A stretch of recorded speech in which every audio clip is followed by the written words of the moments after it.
8. Romanos capítulo 8 diz assim, versículo 24 diz assim. Porque, 8, 24 de Romanos diz assim. Porque somos salvos em esperança. Mas a esperança que se vê não é esperança. Como, pois, esperar o que o homem vê? Mas se esperarmos o que não vemos, então com paciência o aguardamos.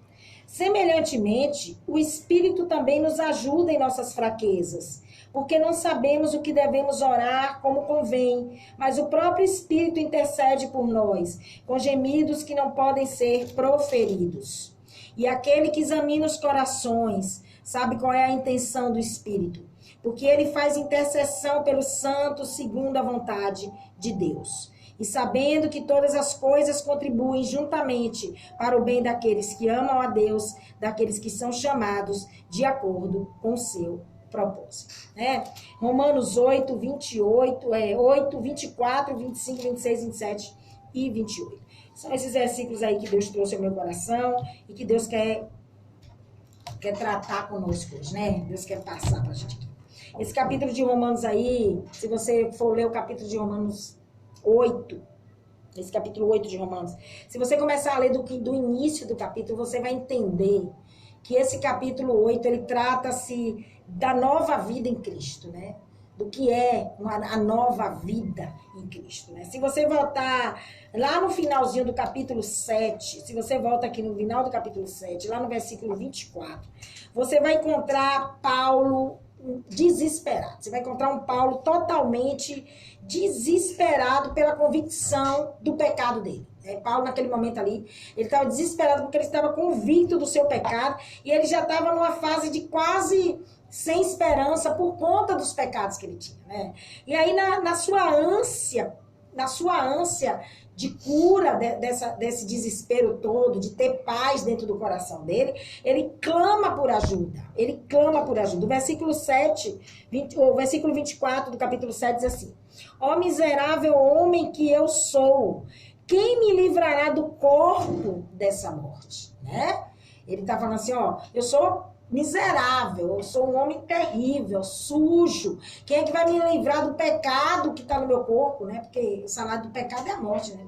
Quem é que vai me livrar desse pecado, dessa sujeira toda que está em mim? Né? Nesse momento aí, que dessa declaração de Paulo, no capítulo 7, versículo 24, o apóstolo ele tinha chegado num nível mais baixo do desespero humano, né? Eu consigo ver Paulo desesperado, né? Com aquela convicção ali do quanto ele era pecador.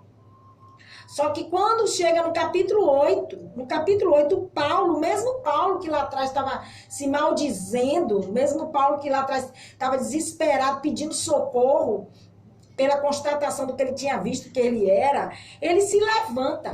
Ele se ergue, ele reage, e aí ele responde para ele mesmo, né? Aquela citação que a gente gosta de dizer aí, né? Para todo mundo, quando vem acusar a gente, né? Diz assim, ó, nenhuma condenação há para aqueles que estão em Cristo Jesus. O próprio Paulo, ele chega a esse entendimento, né? Que não havia mais nenhuma condenação sobre a vida dele. Em um instante, você vê como é o ser humano. Na mesma hora que Paulo estava desesperado, né, com a mente, sabe, confusa, com o coração angustiado, coração aflito, porque ele estava se sentindo desmerecido, né, estava se sentindo sujo diante de Deus, se sentindo um miserável pecador. Ele se levanta, né, ele recebe um ânimo, um fôlego novo, e ele se levanta, ele se ergue naquele momento, e ele começa a declarar, né? A declarar para quem quisesse ouvir que não havia mais condenação sobre a vida dele, né? Para aqueles que estão em Cristo Jesus não há condenação. E quando a gente chega aqui nesse versículo 28, que é esse versículo que todo mundo prega, né? Todo mundo fala. Existem versículos na Bíblia que estão gravados no nosso coração, né? A gente cita já, é uma coisa espontânea, já está ali, você não esquece nunca. São versículos chaves, são palavras rimas, são palavras de corte, são palavras profundas. Só que você tem que entender o que é que Deus está falando isso aqui, né? Não adianta somente você falar, eu sempre digo isso aqui no Caminho de Sabedoria. Não adianta somente você proclamar, você você está aí citando versículos aleatoriamente. Você tem que entender aquilo que você está proclamando, né? Você tem que entender. Quando chega no versículo 28, a gente já encontra um Paulo totalmente convicto dessa confirmação aí que ele fez, né? Que nenhuma condenação há para aqueles que estão em Cristo Jesus. Ele nesse momento aqui, no versículo 28, Paulo ele faz uma transição do reconhecimento da ajuda, que foi o que nós lemos aqui. Nós lemos o versículo 24, 25, 26, 27, que fala da ajuda e da intercessão do Espírito Santo sobre a nossa vida, né? Porque eu digo para você, querido, que você não é vencedor porque você é forte. Você já sabe disso, eu acho, né? Você não é vencedor porque você é forte. Você é vencedor porque você é fraco, né? Por que eu tô dizendo isso? Porque toda ajuda que você tem e toda ajuda que você recebe, ela não vem de você. Ela não sai de você. Ela vem do alto. Ela vem de Deus. Ela vem do Espírito Santo, né? Então, Paulo, ele tinha feito esse reconhecimento lá atrás, nos versículos anteriores ao 28, e aí ele migra. Ele sai dessa consciência de dependência da ajuda do Espírito Santo para uma convicção consciente da salvação dele. Coisa linda isso aqui, né? A pessoa quando entende, entende. Se você observar, a gente chega no versículo 28. Paulo, ele não usa o verbo esperar ou o verbo supor para citar aquela declaração. Ele não diz esperamos ou supomos, ele diz sabemos, né? Sabemos. Quando Paulo usa esse verbo saber, quando ele usa esse verbo sabemos no plural, ele está expressando através desse verbo aí, o conhecimento de fé. Ele diz assim, ó, nós sabemos, então nós conhecemos, nós entendemos, nós cremos, nós confiamos, né? Ele está expressando esse conhecimento de fé que é o que nós todos devemos ter, né? Nós devemos ter essa certeza, esse conhecimento da fé. Lá no grego, no original, essa palavra saber, esse verbo saber, ele vem de um termo matemático, sabe? Saber, ele significa algo exato, algo absoluto, algo onde não há dúvidas, E dentro desse versículo 28 aqui, gente, do capítulo 8 de Romanos, existem 3 verdades embutidas nesse versículo 28. 3 verdades. A primeira verdade é que Deus, ele trabalha por nós em todas as circunstâncias da nossa vida, né? Tanto nos momentos de alegria, quanto nos momentos de tristeza, quanto no momento da vitória, quanto nas derrotas, né? Quanto nos momentos de prosperidade, de bonança, quanto nos momentos de escassez. Então, Deus trabalha em todas as áreas, em todas as circunstâncias, e tudo que acontece sobre a nossa vida coopera, né? Paulo, na verdade, ele está afirmando que nós, criaturas, nós estamos sujeitos, sempre estaremos sujeitos, tanto a coisas boas, foi aquilo que eu falei no início do programa, quanto às coisas más, né? Tanto ao que é bom quanto ao que é ruim. Mas nós precisamos confiar, nós precisamos saber, é isso que Paulo está dizendo, que Deus, ele transforma tudo, inclusive aquilo que é ruim, em bênção. Aquilo que é mal, que vem sobre a tua vida, também é transformado, também vai cooperar para o propósito, né? E nada, querido, eu digo para você, nada que vem sobre a sua vida, nada que vem sobre a minha vida, nada que vem sobre a vida do irmão Denivaldo Costa, nada que vem sobre a vida de nenhum ouvinte da Rádio Cidade, nada vem por acaso. Porque no reino de Deus não existem acasos, no reino de Deus não existem coincidências, sabe? Não existem. A gente tem que entender que nós fazemos parte de um mosaico, porque às vezes as pessoas até dizem que nós fazemos parte de um grande quebra-cabeça, né? Eu digo pra você que não. Eu digo pra você que você não faz parte de um grande quebra-cabeça. Sabe por quê? Porque o quebra-cabeça, ele já foi feito todinho, todas as peças foram feitas já para se encaixarem, né? A gente até pode concordar nisso.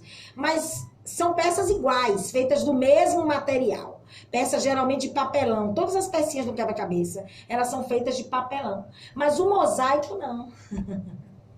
O mosaico não é feito de papelão, o mosaico é feito de diversos materiais diferentes, né?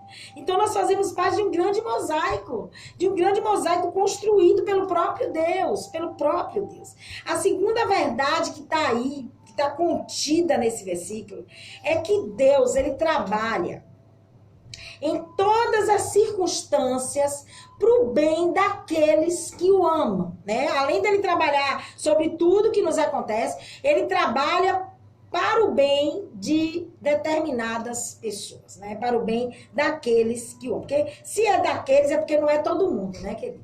Se Paulo usou esse pronome aí, demonstrativo, daqueles, é porque não é todo mundo, né? Aí você me pergunta assim, mas Deus não ama todo mundo? Deus ama. Deus ama todo mundo. Só que existem pessoas que semeiam, né, como a palavra nos ensina, que semeiam no espírito, e essas pessoas que semeiam no espírito, elas são guiadas pelo espírito. Mas existem aquelas pessoas, que semeiam na carne. Existem pessoas que semeiam na carne. E a colheita de quem semeia na carne, nós já sabemos, a Bíblia já nos diz, é só uma. A colheita de quem semeia na carne é corrupção. E o que é corrupção? Corrupção é degeneração, corrupção é adulteração, corrupção é depravação, é decomposição. Tudo isso é corrupção. Então, aquele que semeia na carne é problema, né? É problema, né? Mas quando você ama a Deus, quando você confia, e esse amor que Paulo está falando aqui é justamente não só esse amor que a gente tem que ter pelo nosso Deus, mas um amor que gera confiança, um amor que gera certeza sobre quem Deus é na nossa vida, dificilmente a gente entra em pânico diante de uma situação difícil, diante de um acontecimento ruim. Né? E aí a terceira verdade que a gente encontra nesse versículo 28 do capítulo 8 de Romanos é que Deus, ele trabalha para o bem daqueles que o amam, mas ele não trabalha segundo a vontade daqueles que o amam.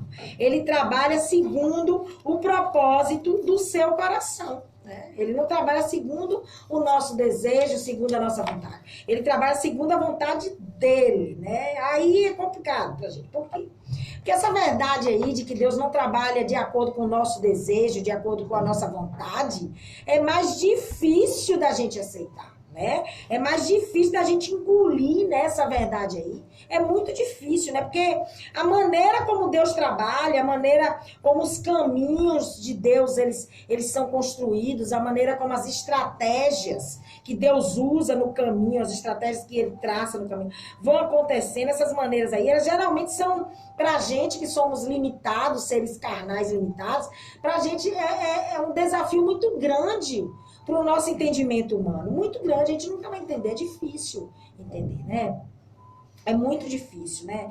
Mas a Bíblia, a gente tem aqui no nosso manual de sobrevivência muitos exemplos, né, que estão contidos aqui desse trabalhar complexo de Deus e que cooperaram para o bem daqueles que o amavam, né? Cooperaram por propósito. Foram pessoas que passaram por situações difíceis, situações terríveis, por experiências dolorosas, pessoas que tiveram que passar pelo vale da sombra da morte, pessoas que tiveram que lutar, de correr para não morrer. Então, existem muitos testemunhos aqui que nos mostram que tudo cooperou, né? Que tudo cooperou. A gente pode citar tanta gente, a gente pode citar José, né?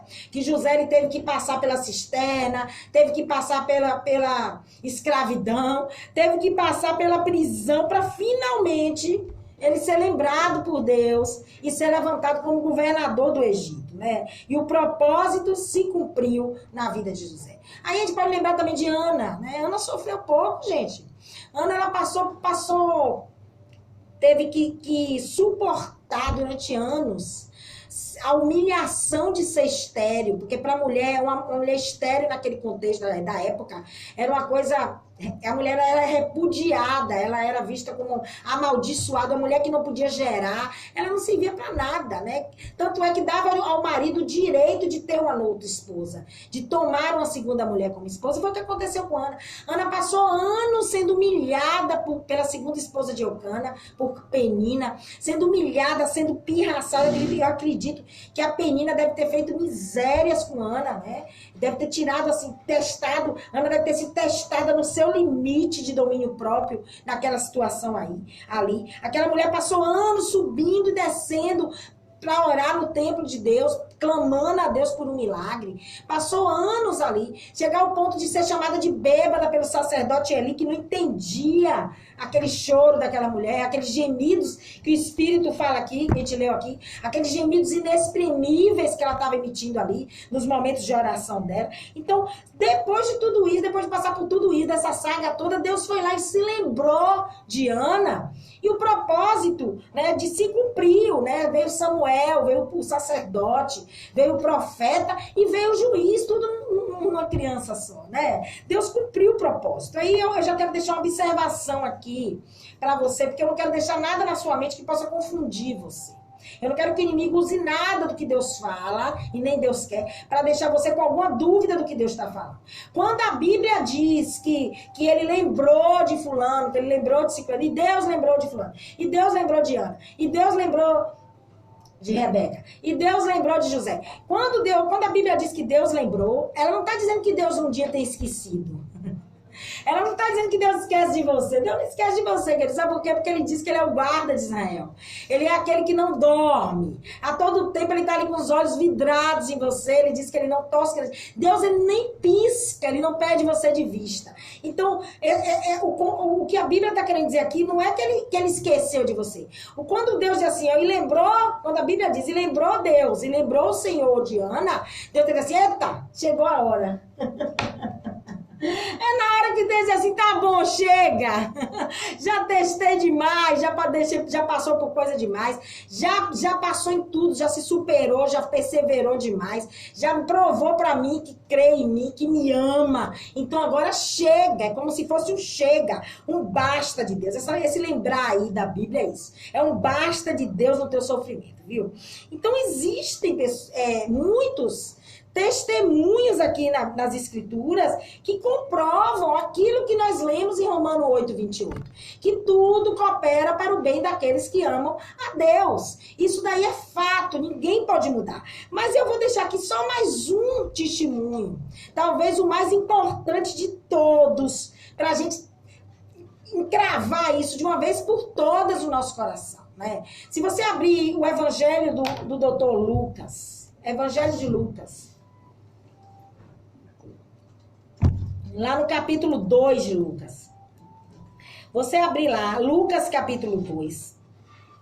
Você vai ver um decreto, né? No capítulo 2, o imperador de Roma, na época, o César Augusto, ele lança um decreto sobre Roma. Ele lança um decreto. Ele diz que todos os homens, todo mundo, deveria passar por um recenseamento da sua cidade natal. Eles teriam que passar por um recenseamento da sua cidade natal. Esse negócio aí de recenseamento era muito comum acontecer lá em Roma, ou em qualquer povo da antiguidade. Por quê? Porque com esse censo aí que o governo, que o império fazia, ele podia impor sobre os homens, sobre as pessoas que fizeram recenseamento, impor contribuições, impostos, né? E poderia também recrutar aqueles homens para se alistarem no serviço militar, né? E por causa desse decreto, José teve que sair com Maria do lugar que eles estavam.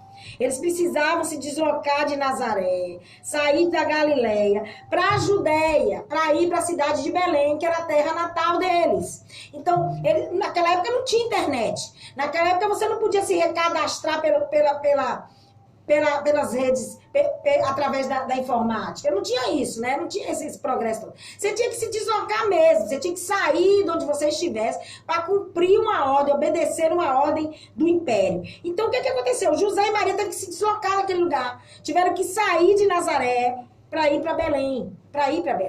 E nessa ocasião aí, quando eles chegam em Belém, Jesus, ele nasce. Aí eu fico pensando aqui, como isso deve ter sido difícil, né? Que essa situação aí deve ter sido um transtorno para aqueles dois. Por quê? Porque Maria, ela estava com uma barriga na boca, né? Estudos dizem que Maria, ela estava com 9 meses de gravidez. 9 meses de gravidez, a Maria. Então, assim, ela estava prestes a dar à luz, né? E o José, ele teve que arrastar Maria. Teve que arrastar Maria naquela viagem ali de quase 120 quilômetros. Foram quase 120 quilômetros, né, de peregrinação daquela cidade, de sair da Galileia para a Judéia, quase 120 quilômetros. E eu tenho certeza, né, com certeza, essa viagem aí não foi uma coisa agradável, não foi uma viagem fácil. Por quê? Porque naquele tempo se deslocar nunca era fácil, nunca era fácil. Eles devem ter passado muito problema, né? Devem ter passado poucas e boas, né? Deve ter faltado alimento, né? O alimento deve ter sido escasso, deve ter passado muito calor, deve ter tido falta de água, deve ter tido dificuldade em encontrar um lugar para se abrigar à noite. Então, foi um transtorno para Maria e para José. Aí vem o questionamento, né? O nosso questionamento humano, né? O nosso questionamento. Por que é que Deus, né? A gente está questionando, né? Mas por que Deus fez isso com Maria, né, tadinha? A Maria, ela estava carregando o filho dele, né? Ele podia ter poupado Maria desse sofrimento todo, né? Por que Deus não foi lá e apagou o nome de José dessa lista aí? Por que Deus não excluiu José dessa ordenança do imperador aí, né? E por que Deus não fez, né? Deus não podia fazer? Claro que Deus podia fazer. Claro que Deus podia chegar ali e excluir José, né? Dessa obrigação civil de ter que se alistar, de ter que fazer esse recenseamento lá em Belém. Ele poderia. Só que existia, querida, é isso que a gente tem que entender. Deus pode fazer tudo. Só que Deus, ele não quebra a palavra dele. A gente gosta muito de dizer que Deus não é homem para mentir, nem homem para se arrepender. Esse versículo ele cabe muito bem aqui. Deus não tinha como quebrar o que ele já tinha dito lá atrás. Havia uma profecia, havia um propósito divino por trás de toda aquela adversidade que Maria e José teriam que enfrentar. Havia. Por isso Deus não impediu aquele transtorno ali. Ó, o Messias, ele teria que ser da semente da mulher. Escuta aqui a profecia. Escuta como uma coisa tinha que se cumprir.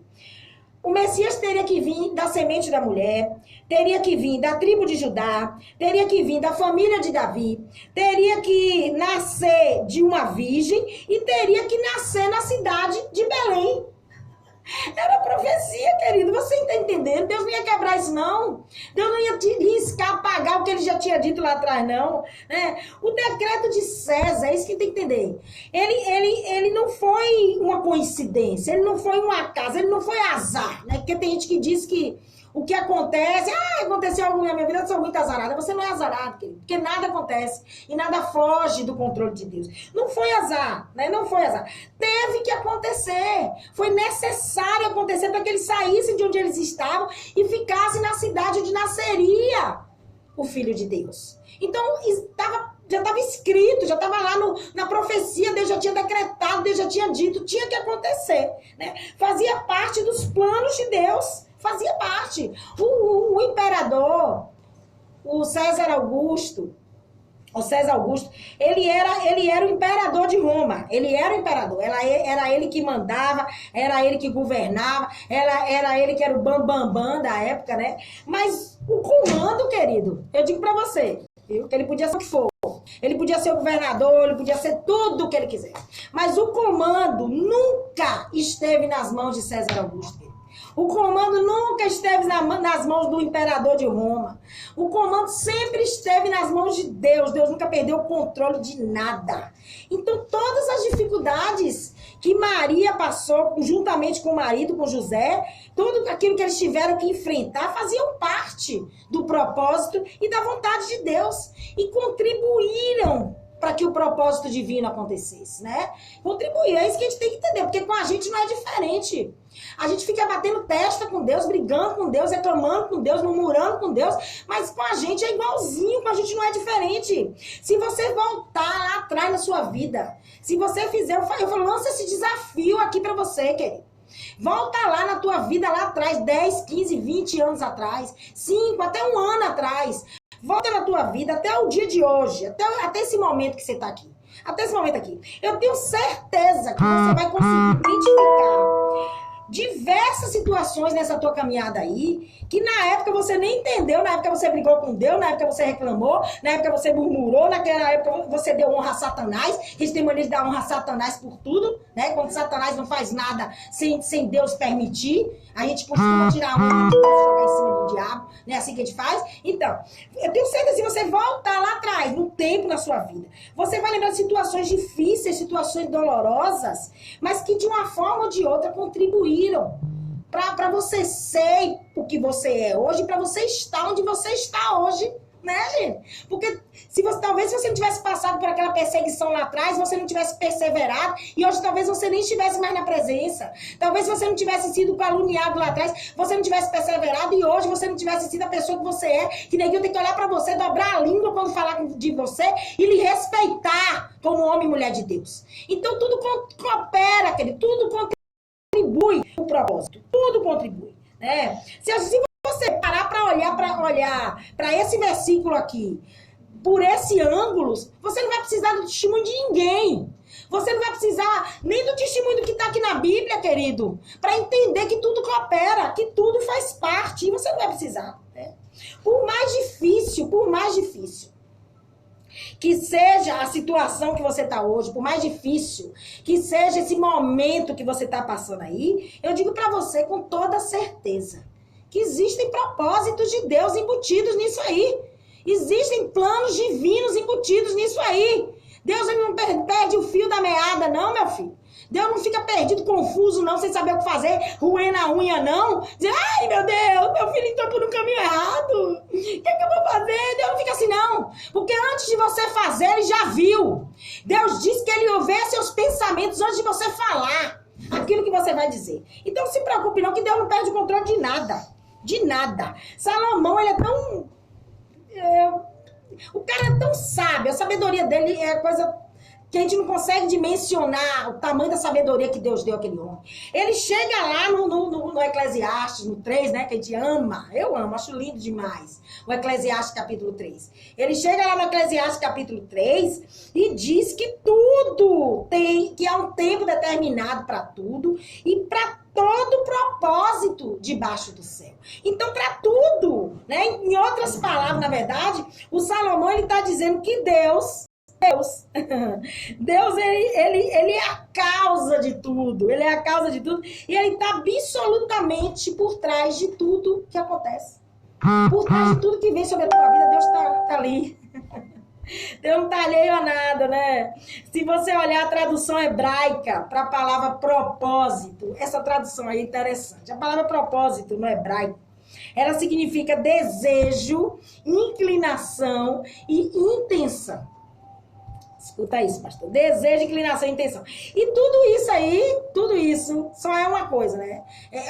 São os propósitos divinos. Tudo isso é governado pelos desígnios de Deus, né? Tudo que está aí é governado pelos desígnios de Deus, pelos planos, pelos projetos de Deus na nossa vida, né? Então a gente tem que parar de reclamar, né? A gente tem que parar de questionar o Senhor, né? Aquilo que a gente não entende, né? E aprender, gente, de uma vez por todas. Escuta aqui.